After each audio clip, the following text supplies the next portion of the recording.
Hello, ako si Joaquin. Kung naghahanap kayo ng sign para mag-workout, eto na yun. Alam niyo kung bakit?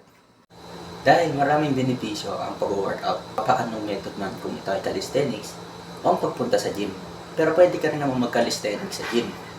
Ang halimbawa ng calisthenics ay pull-ups, push-ups, at ang squat para sa legs. At kung nahihirapan man kayo sa pull-ups, sa push-ups, o sa squats, maaari ko namang ituro sa inyo ang mga madadaling variation o yung iba't ibang klase ng mga workout na to. Ito yung mga mas madadali.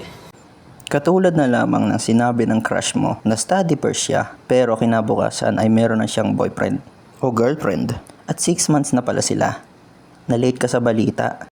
O kaya naman kung gaano kadali mabuhatin ng mga kakampi mo sa ML para ikaw ay mag-mythic na kasi isang star na lang.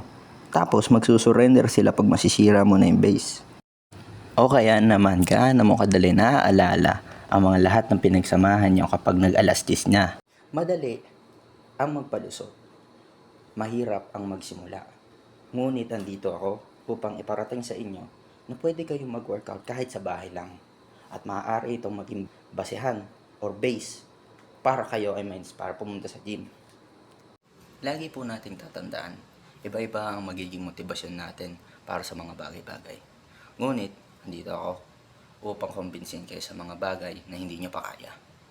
May mga sitwasyon sa buhay na pwede nating ihahintulad sa pagbubuhat, sa pag-workout, sa calisthenics. Kung ikaw ay bumagsak, pwede mong gamiting motibasyon ang pull-up para hilahin ang sarili mo paangat, ang push-up upang itulak mo ang sarili mo paangat, o ang squat para maramdaman mo ang mababang parte at ang mataas na parte. At hindi lamang po ito sa workout, sa buhay din po ito.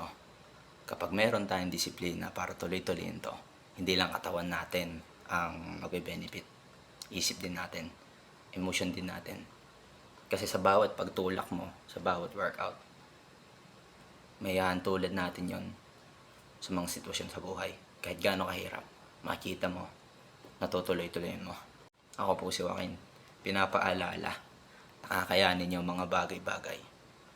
Basta may tiwala ka sa sarili mo, may tiwala ka sa Panginoon. Yun lang.